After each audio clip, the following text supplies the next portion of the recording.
sufrido lesiones, falta de motivación. Estoy seguro de que con esfuerzo y disciplina uno consigue lo que quiere. Yo entrené 4 años para correr solo 9 segundos. Hay personas que por no ver resultados en 2 meses se rinden y lo dejan. A veces el fracaso se lo busca uno mismo.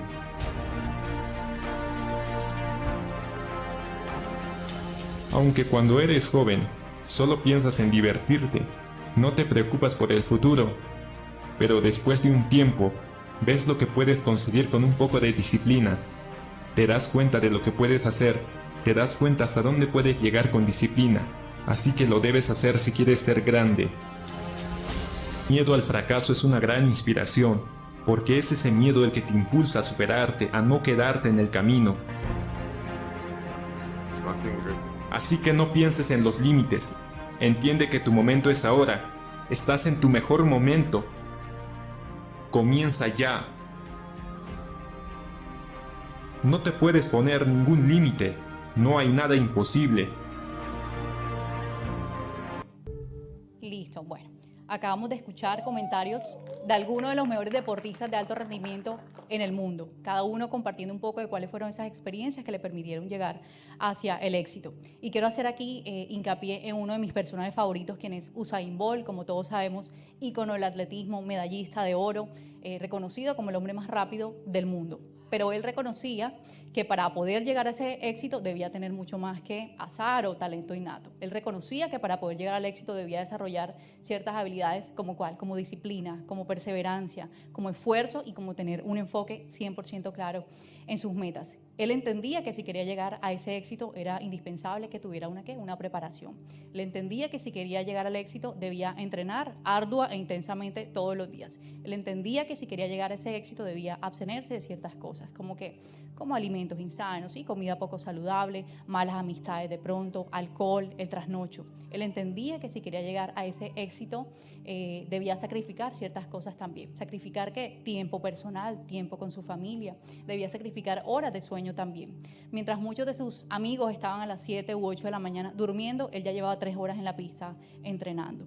Y porque hoy quiero que reflexionemos sobre deportistas de alto rendimiento, porque así como el atletismo, por ejemplo, se corre una carrera, en la vida misma vamos a estar corriendo múltiples carreras. Y hoy Dios nos llama o nos insta a que tengamos una mentalidad de deportistas. Hoy estamos llamados a tener una mentalidad de correr para ganar.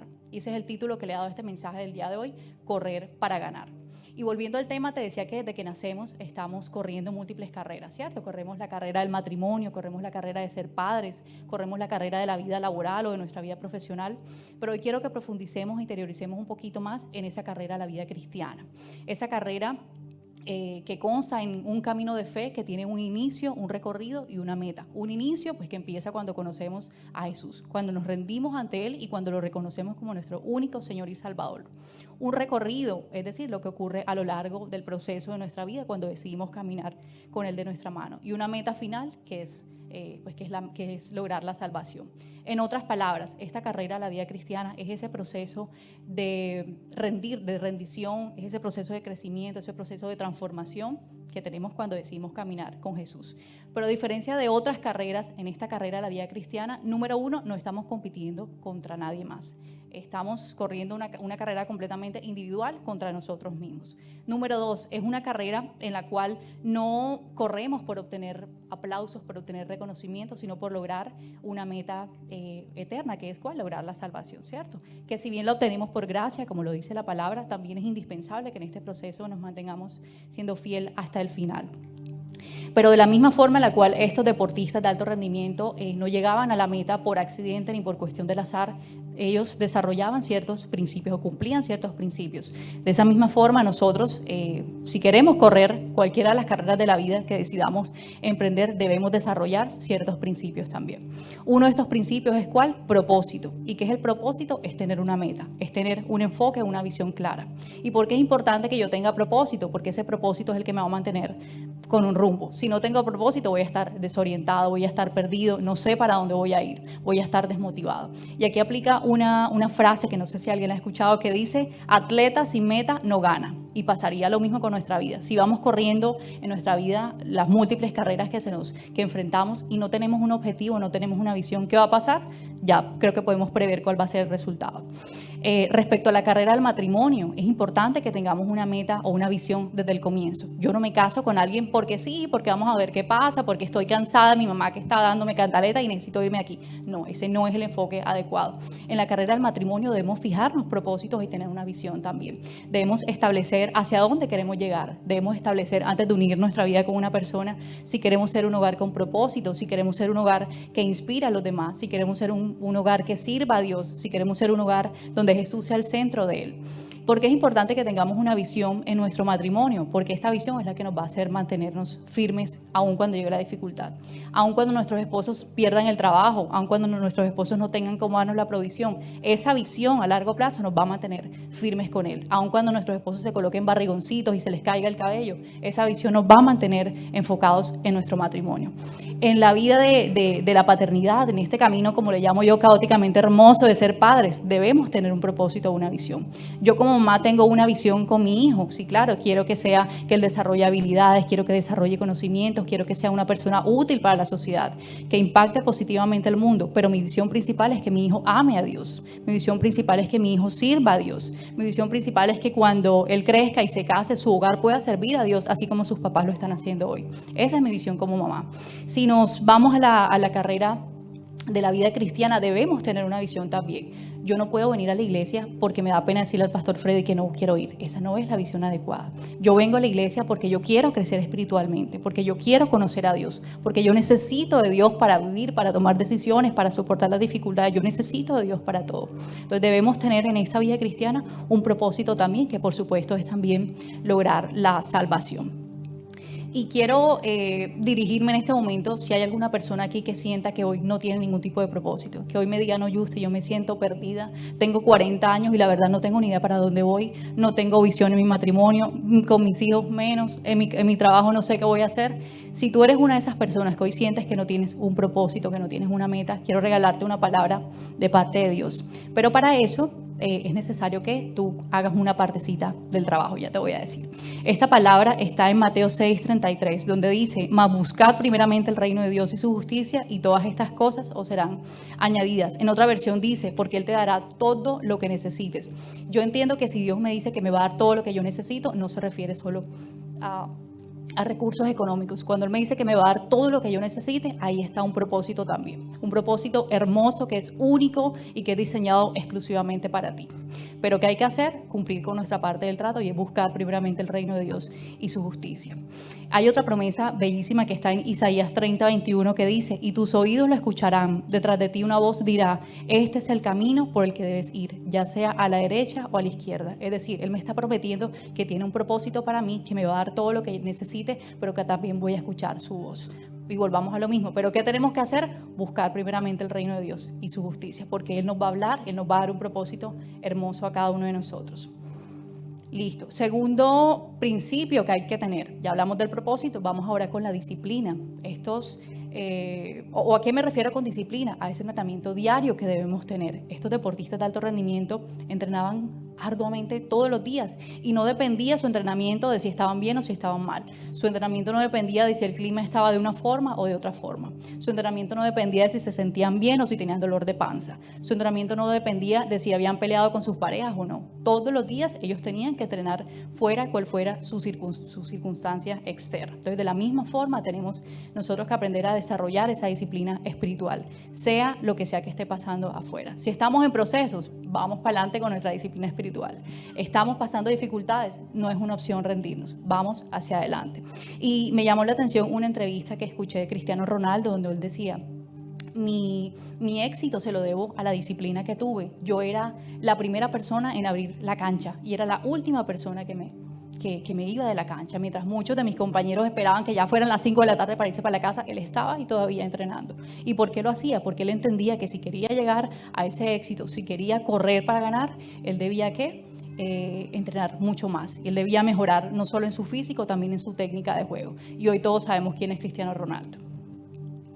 Y aquí quiero leerte una palabra que está en 1 Corintios 9:25 que dice, todos los atletas entrenan con disciplina, lo hacen para ganar un premio que se desvanecerá, pero nosotros lo hacemos por un premio que eterno. ¿Cuál es ese premio eterno? nuestra salvación. Y en Hebreos 12:11 dice, ninguna disciplina resulta agradable a la hora de recibirla. Al contrario, es dolorosa, pero después produce la apacible cosecha de una vida recta para los que han sido entrenados por ella. Que si cuesta tener disciplina al comienzo, mucho. Que si duele, sí, bastante. Cuando llegamos a la iglesia y queremos empezar a orar, nos cuesta. Pero esa es la disciplina que tenemos que aprender a desarrollar. ¿Por qué? Porque dice la palabra que solamente si perseveramos en esa disciplina es cuando vamos a obtener el fruto. Tercer principio que debemos cumplir, ya hablamos de propósito, hablamos de disciplina, tercer principio sería la perseverancia. ¿Y qué es la perseverancia? Es que yo no me puedo rendir a mitad de camino. Y si volvemos a la historia de nuestros amigos los deportistas, ¿qué pasaba con Michael Jordan, por ejemplo? Se burlaban de él, recibió bullying durante muchos años, fue incluso expulsado de su equipo de baloncesto de la secundaria. Él tenía todas las excusas para rendirse, de hecho le apodaban el hombre del corazón, el chico del corazón roto. Pero todas estas situaciones negativas que pasaban en su vida, él las usó como combustible. ¿Para qué? Para convertirse en el mejor de la historia del baloncesto. Y todos sabemos la historia de Michael Jordan. Si hablamos de Usain Bolt, tuvo múltiples pronósticos en contra, tuvo múltiples lesiones a nivel de sus rodillas.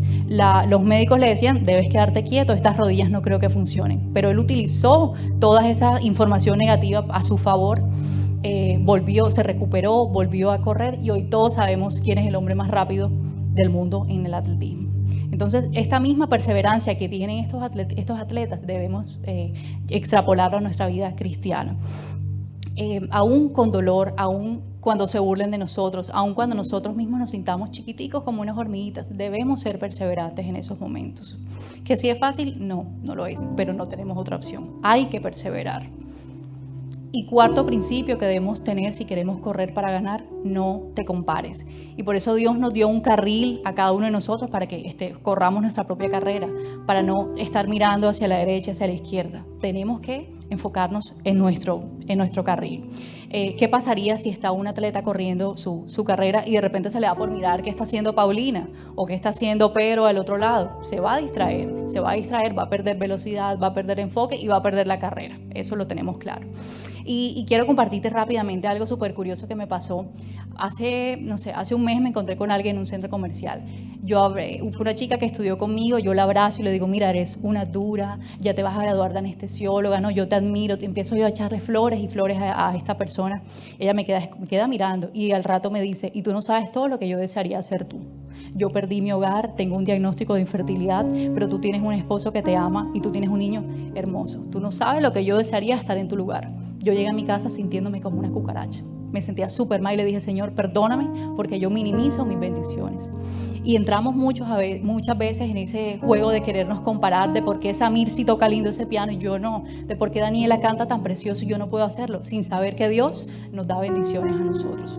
Entonces, ¿por qué es importante que no nos comparemos y que nos enfoquemos 100% en lo de nosotros?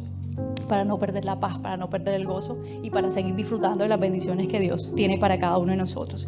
Y en Gálatas 6:4 dice, presta mucha atención a tu propio trabajo, porque entonces obtendrás la satisfacción de haber hecho bien tu labor y no tendrás que compararte con nadie. ¿Qué quiere decir esto? Quédate en tu carril, no te compares. En 1 Pedro 4:10-11 dice, Dios de su gran variedad de dones espirituales le ha dado un don a cada uno de ustedes. Úselo bien para servirse los unos a los otros. Si has recibido el don de hablar en público, entonces habla como si Dios estuviera hablando a través de ti. Has recibido el don de ayudar a otros, ayúdalos con toda fuerza y la energía que Dios te da. Así cada cosa que hagan traerá gloria a Dios por medio de Jesucristo. No te compares porque Dios tiene dones y talentos para ti y para mí que son todos completamente diferentes. Entonces, no nos comparemos porque si nos comparamos empezamos a correr carreras que no nos corresponden y es cuando viene la dificultad. Entonces, no se comparen. Y quiero enseñarte una historia de la Biblia que sé que la hemos escuchado muchas veces y es esa historia de cuando David mata a Goliat. Y es una historia que quiero traer a colación porque aquí menciona que David reunió esos principios de lo que estamos hablando hoy. David tuvo disciplina, David tuvo propósito, David tuvo perseverancia y David no se comparó. Y rápidamente dice, David mata a Goliat. No se preocupe por ese filisteo, le dijo David a Saúl, yo iré a pelear contra él. No sea ridículo, respondió Saúl. No hay forma de que tú puedas pelear contra ese filisteo y ganarle. Eres tan solo un muchacho y él ha sido un hombre de guerra desde su juventud. Pero David insistió, he estado cuidando las ovejas y las cabras de mi padre. Cuando un león o un oso viene para robar un cordero del rebaño, yo lo persigo con un palo y rescato al cordero de su boca. Si el animal me ataca, lo tomo de la quijada y lo golpeo hasta matarlo. Lo he hecho con leones y con osos, y lo haré también con este filisteo pagano, porque ha desafiado a los ejércitos del Dios viviente. El mismo Señor que me rescató de las garras del león y del oso, me rescatará de este filisteo. Así que Saúl pues no tuvo ninguna otra opción y decirle, listo David, está bien, adelante, que el Señor esté contigo. Y pregunta del millón aquí, ¿tuvo David un propósito claro? Por supuesto que sí. ¿Cuál era el propósito de David? Demostrarle a todos que su fe era mucho más importante que la fuerza física que pudiera tener y que todo lo que pudiera existir. ¿Cuál era otro propósito que tenía David? Quería mostrarle a todos la grandeza de Dios y quién estaba con él. ¿Que si David tenía disciplina? Por supuesto que sí. Y no solo disciplina espiritual, porque recordemos que él buscaba constantemente a Dios. Él ya también en lo secreto había entrenado para matar a ese Goliat. Ya había matado a osos y a leones. Que si tenía perseverancia, por supuesto que sí. Recordemos que David no fue aceptado de inmediato como guerrero. Recordemos que su padre dudó. El padre de David dudó de él. Sus hermanos lo menospreciaban. El mismísimo rey Saúl dudaba de él. Pero qué lindo saber que David en ese, aunque había burla, aunque había ruido externo, él tuvo perseverancia y él siguió creyendo de que Dios podía hacer muchas cosas a través de él. Y finalmente, que si se comparó David, no se comparó. Tenía motivos, ¿cierto? Él podía decir, no, pero yo soy solo un pastor, pero yo soy chiquito, yo soy flaquito, pero yo solo cuido ovejas. Sin embargo, podía tener como referencia a sus hermanos también, que eran unos hombres grandotes, con armaduras, que llevaban muchos años de experiencia. Pero ¿por qué David no se comparó? Porque David tenía una identidad en Dios, porque David sabía quién estaba con él, David sabía quién lo respaldaba y quién lo sostenía todo el tiempo. Y quiero compartirte una historia, sí, personal, algo que pasó hace unos 16 años, que fue cuando tuve que correr mi primera carrera de la vida. Esta carrera era mi anhelo, mi sueño más grande de estudiar medicina. Debía tener un propósito, debía tener disciplina, debía tener perseverancia y no debía compararme. Entonces resulta que, yo siempre fui una niña muy privilegiada, fui una niña muy bendecida. Mis papás me daban absolutamente todo lo que yo quería. Recuerdo que salía el Nokia 1100 y al día siguiente ya yo lo tenía. Salía un portátil con cierta referencia y a la semana ya yo la tenía. Le digo a mis papás, ya me voy a graduar, yo quiero estudiar medicina. Listo, empiezo a estudiar medicina, mis 2 semestres súper bien, entusiasmada. Cuando finaliza ese segundo semestre, mi papá me sienta y me dice, mamita, estoy enfermo, tienes que dejar de estudiar. Oigan, sentí que el mundo se me acabó, pero bueno, me dice mi mamá, no hay otra opción, vamos a estudiar otra cosa. Me matricula en una corporación, empiezo a estudiar visita médica. Me gradúo como visitadora médica, recuerdo que me dan honores, me dan medallas ese día porque obtuve el mejor promedio de ese programa. Y este día de mi grado, el dueño de la corporación se acerca y me dice, Justin, he hablado con el dueño de X laboratorio y queremos que trabajes con este laboratorio, te van a dar tu carta, te va a ir súper bien. Fue la segunda conversación más difícil que he tenido en la vida. La primera fue cuando mi papá me dijo que no podía seguir estudiando. Y el hecho de que este hombre me dijera, yo te voy a ayudar por acá, para mí eso era devastador. ¿Por qué? Porque yo tenía una meta clara desde que era muy niña y yo quería estudiar medicina. Resulta que pasa, listo, me gradúo, digo, no, yo no voy a trabajar. Pasan un par de meses más y mi papá me dice, mamita, yo sé que ya terminaste de estudiar, pero todavía no puedes seguir estudiando. No estoy en las condiciones económicas, mi salud no está en las mejores situaciones, en la mejor condición tampoco. Entonces empiezo yo a irme a cada banco existente de la ciudad de Barranquilla a intentar conseguir un préstamo. Y en cada banco, ¿qué creen ustedes que me decían? No. Me dice alguien, no, pero intentan ICETEX. ICETEX me dice entrada, no, porque aquí a quienes financiamos son estudiantes de primer semestre. Recordemos que ya yo llevaba un año en otra universidad. Entonces, total, no me podían aprobar ese ICETEX. Voy a la universidad donde iba a estudiar y me encuentro una señora que me dice, mira, yo ayudo a las personas que están así desesperadas como tú, dame 600,000 pesos. Le digo a mi papá, me van a ayudar, pero dame 600,000 pesos. Mi papá me los consigue. ¿Y qué creen ustedes que pasó? La persona hurtó estos 600,000 pesos. Así que yo estaba devastada por completo. Luego nos enteramos que no, que este era el modus operandi de esta persona, que iba a aprovecharse de los pobres pelados que no tenían para estudiar. Listo, pasa el tiempo. Bueno, en medio de ese proceso, de esa cantidad de no que recibía, yo sentía que el universo conspiraba en mi contra todo el tiempo. Empieza la familia y cercanos a la familia a llamarme y a decirme, pero tú eres un egoísta, pero eres una mala hija, pero si tu papá se muere va a ser culpa tuya, pero ¿por qué no te pones a trabajar? Vente para mi casa, me haces el aseo y yo te pago. Me llamaban para decirme, además recuerda que quienes estudian medicina son pelados brillantes, y la verdad es que, o sea, me hacían dudar de mí constantemente. Pero bueno, para resumirte la historia, hoy quiero decirte que en ese momento, cuando decidí correr esa carrera, es cuando yo empiezo a conocer a mis 16, 17 años a un Dios que provee, a un Dios que sí da recursos, a un Dios que sí cumple las promesas y cumple los anhelos de nuestro corazón. Y hoy, 8 años después, puedo decirte que lo logré, que corrí mi carrera para ganar, y estoy aquí dándote este testimonio. ¿Que si fue fácil? No, semestre tras semestre era una locura, porque ICETEX me financiaba. Finalmente logré que ICETEX me diera este crédito. Ellos me financiaban el 75%, mis papás tenían que financiarme el 25%, y sin embargo era duro, porque estudiar esta carrera es costoso, que un simposio, que un congreso, que tienes que irte para este lado, que turnos.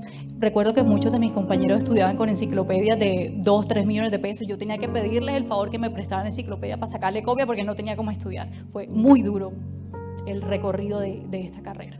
Pero vuelvo y te lo repito, hay un Dios que sí provee. Hay un Dios que sí cumple tus anhelos. Así que si hoy tú eres una mamá o un papá que de pronto tu hijo está próximo a graduarse y estás preocupado porque no tienen los recursos, ese mismo Dios que cumplió mi anhelo, ese mismo Dios que dio la provisión a mis papás, te va a bendecir a ti también. Va a colocar a personas adecuadas para que bendigan la vida de tus hijos. Y bueno, así de la misma forma en la cual debemos cumplir ciertos principios si queremos correr para ganar, hay otras cositas que deben ser retiradas de nuestra vida si queremos correr para ganar. Y esta parte del mensaje le he titulado las 4 P ausentes en tu vida.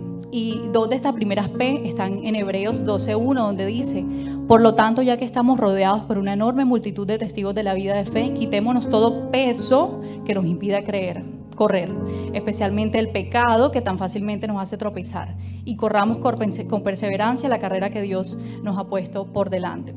Entonces, la primera P que hay que tener ausente de nuestra vida, ¿cuál es? El peso. Listo. Y de la misma forma en la cual, si un atleta quiere correr su carrera, debe estar completamente ligero, porque ¿qué pasa si un atleta está corriendo con un bolso lleno de piedras? Pues se va a enlentecer su paso y no va a ganar. ¿Qué pasaría con un nadador si está en su carrera y alguien le coloca un jean, no sé, una chaqueta? Pues va a enlentecer su tema del nado y no va a poder llegar a su meta. Entonces, de la misma forma, en nuestra vida cristiana y en nuestra vida en general, es importante que corramos livianos, que corramos sin peso. ¿Y qué peso cargamos a veces sin darnos cuenta? El peso de la culpa, el peso de la queja, el peso de la ingratitud, el peso de la preocupación excesiva, el peso del temor. Entonces, hoy estamos llamados a que sí, yo no quiero decirte que tu situación no sea compleja, posiblemente sí, pero es necesario que aprendamos a vivir sin ese peso, porque nos afecta a la hora de correr nuestra carrera. Y hay muchas cosas también que aparentemente son inofensivas, pero que se terminan convirtiendo en un peso. Y un peso que yo he tenido durante mucho tiempo ha sido el tema de las redes sociales. Yo usualmente oro en las noches, pero a veces me meto tanto en este tema de las redes sociales, digo, ay Señor, 5 minuticos no, se me va la hora, no oro, y bueno, al día siguiente se repite la misma historia.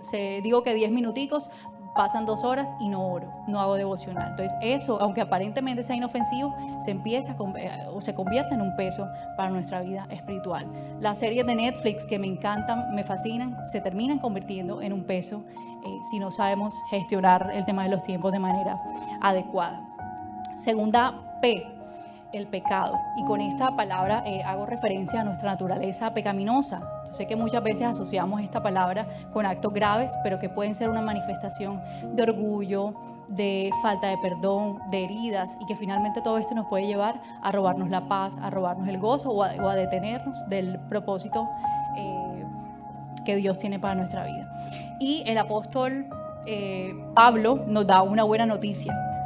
Y es que aunque tengamos esa naturaleza pecaminosa, Él dice que para los que estamos en Cristo Jesús no hay condenación. Y esto lo dice en Romanos 8:1, donde dice: ahora pues ninguna condenación hay para los que están en Cristo Jesús, los que no andan conforme a la carne, sino conforme al Espíritu. En versículo 2 dice: porque la ley del Espíritu de vida en Cristo Jesús me ha librado de la ley, del pecado y de la muerte. En otras palabras, si creemos en Cristo Jesús, no estamos ya sujetos a esa ley del pecado, de la muerte, sino que tenemos libertad y vida verdadera a través de su Espíritu. El versículo 3 dice: porque lo que era importante para la ley, por cuanto era débil por la carne,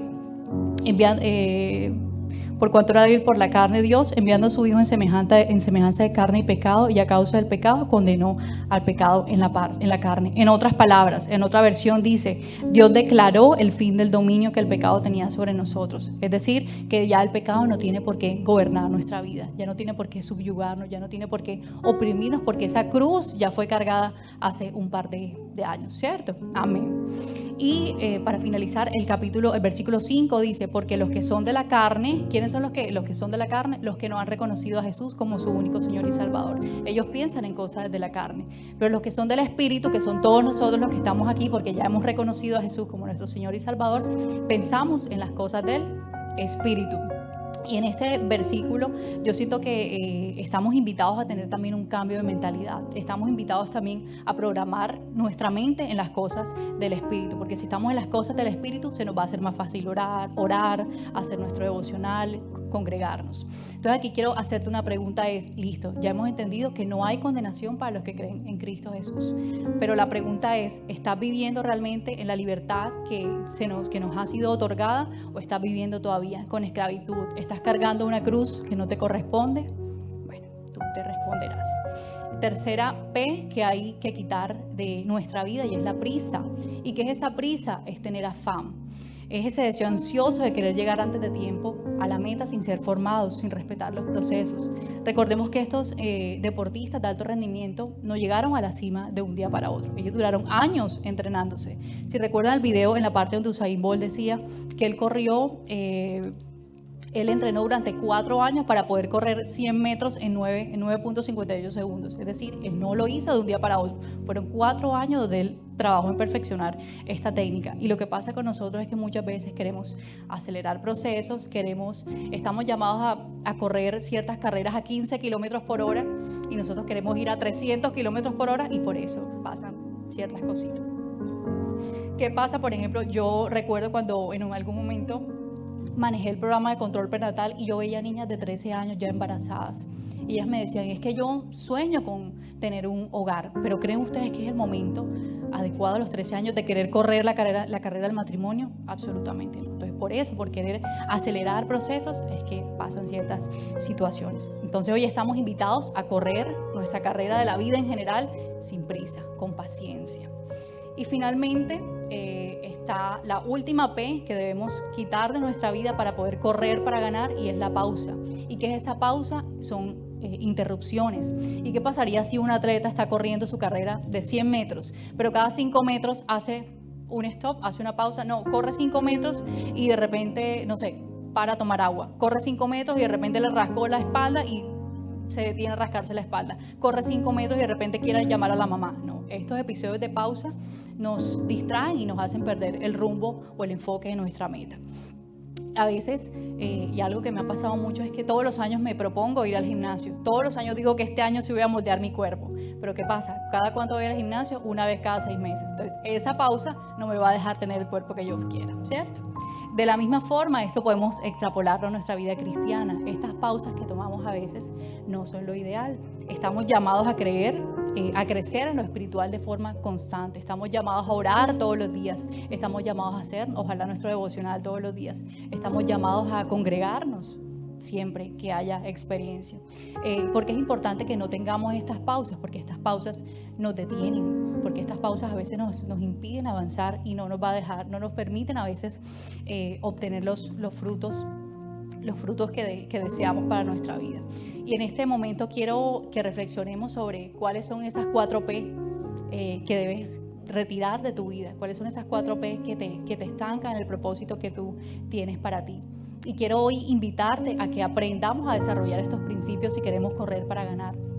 Que aprendamos a tener un propósito, que desarrollemos disciplina, que tengamos perseverancia y que no nos comparemos, porque Dios tiene un propósito único para cada uno. Así como le decía hace como un mes a ustedes, que así como Dios nos dio unas huellitas dactilares a cada uno que no se parecen a las de nadie más, así mismo Dios tiene un propósito para cada uno de nosotros que es completamente distinto al del otro. Entonces vamos a enfocarnos en nuestra propia carrera, nuestra propia meta, porque Dios tiene planes hermosos para cada uno de nosotros. Dios tiene planes de bendición para ti, Dios tiene planes de bendecir a tus hijos, Dios tiene planes de direccionar, Dios quiere que crezcamos, Dios no nos quiere ver estancados o frustrados.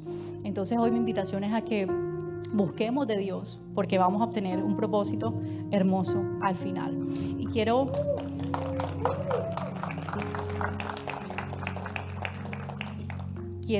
que nos dispongamos en este momento a orar. Los chicos de worship, porfis, me colaboran, me ayudan. Que dispongamos todo nuestro corazón para este momento.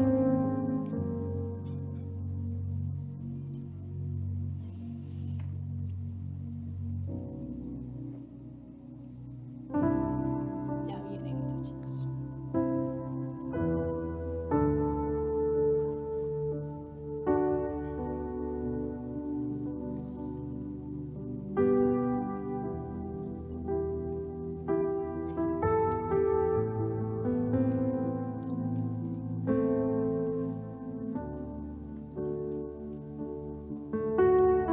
Vamos a orar. Dispón tu corazón, cierra tus ojos si quieres y vamos a entregar nuestra alma, nuestro corazón entero al que merece que se lo demos. Así que te damos gracias, Señor, por esta experiencia. Te damos gracias, Señor, por esta palabra que yo creo que ha sido palabra de vida para muchos de ustedes, que yo creo que ha sido una palabra que transformará, que yo creo que ha sido una palabra que va a soplar vida, que va a soplar milagros, que va a hacer proezas en cada una de estas personas que están aquí, Señor. Te pido que levantes a cada una de las personas que están aquí que necesitan de ti, Señor. Que seas tú dándonos fuerza, la fuerza que necesitamos. Que seas tú dándonos la provisión que necesitamos, Señor. Que seas tú ayudándonos a cumplir nuestros sueños, Señor. Esos sueños que aparentemente se pueden convertir en nuestro Goliat. Esos sueños que podrían ser ante la óptica de algunos inalcanzables, Señor. Pero contigo todo lo podemos porque tu palabra dice que todo lo puedo en Cristo que me fortalece. Así que creemos que hay propósito en estas personas, Señor. Creemos que cada una de estas personas hoy se irá diferente a su casa, Padre, y que tú alguna semilla has sembrado en el corazón de ellos.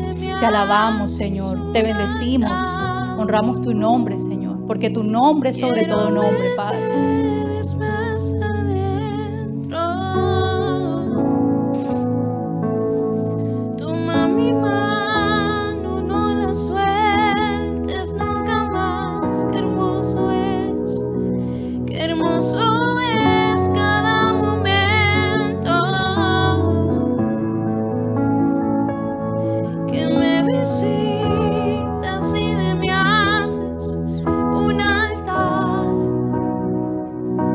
Quiero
Declaramos que tú hoy das nuevos propósitos, Señor. Declaramos que tú hoy cumples sueños, mi Dios. No importa el tiempo que haya pasado, no importa si llevas 8 años enfermo, no importa si llevas 20 años sin trabajo, no importa si llevan muchos años las personas burlándose de ti. Hoy papá te dice que tiene un propósito para ti. Hoy papá te dice que sí te puede bendecir. Hoy papá te dice que sus sueños se van a cumplir en ti. Pero vamos a disponer nuestro corazón para que eso ocurra. Gracias, Señor. Te bendecimos, Padre. Exaltamos tu nombre, Señor. Creemos que tus promesas son sí y amén, mi Dios. Acompáñanos todos los días de nuestra vida, Señor. Fortalécenos, levántanos como el águila. Ayúdanos a seguir adelante aun cuando no tengamos fuerza, Señor. Recuérdanos que tú estás con nosotros, que tú nos sostienes, Señor. Y llévame a un lugar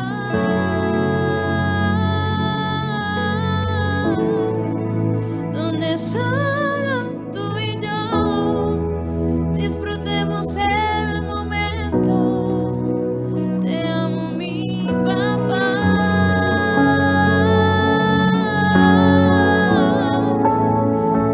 Yo dependo de tu amor y sin ti yo sé que muero. Gracias, Señor. Gracias, Padre. Entregamos esta semana en tus manos, Señor. Entregamos nuestro corazón, nuestras emociones, nuestros sentimientos, Señor. Declaramos en el nombre de Jesús que se desarrolla disciplina en nuestra vida. Declaramos en el nombre de Jesús que tú nos das esa perseverancia que necesitamos. Declaramos en el nombre de Jesús que tu diestra nos sostiene, Señor, que tu diestra está con nuestro hogar. Declaramos en el nombre de Jesús que hay gracia sobre cada uno de nosotros, que hay favor sobre nosotros, Señor. Así que declaramos en el nombre de Jesús que se abren puertas de empleo en esta casa, Señor, que se abren puertas de provisión en esta casa, Señor. Declaramos que hay sanidad, declaramos que hay bendiciones, declaramos que los cielos se abren a nuestro favor, Señor. Nosotros sabemos en quién creemos y tú no eres Dios de mentiras, Señor. Tu palabra se cumplirá en nuestras vidas, Padre. Te amamos, Señor, en el nombre de Jesús.